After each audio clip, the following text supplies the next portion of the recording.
Rewmi 24 TV. dal leen ak jàmm mbokk yi ginnaaw ba ñu leen nuyoo siyaar leen Cheikh Bara Ndiaye xam ngeen ne ba ñu ko arrêté ba léegi mi ngi toll ci ay fan fi ñuy waxe ak yéen nii arrestation boobu nag daal di doon loo xam ne ñu bari ci sénégalais yi jamono yi ñu ngay naqarlu ndax loolee ñu ko jàppe sax moom moomee di Cheikh Bara Ndiaye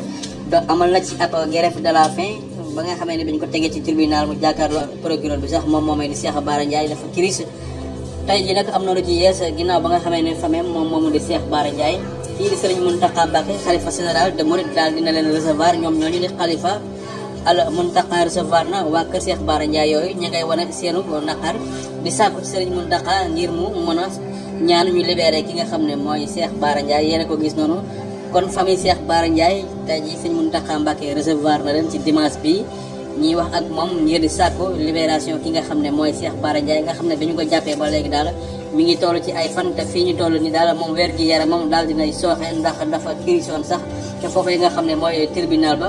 kon ñoo ko gisandoo noonu nga xam ne arrestation yi yemul Cheikh Bara Ndiaye kese waaye ñeneen ñu bari daal ñoo xam ne féete nañ ci juwaane Touba ñoo xam ne ay Mbàkke lañ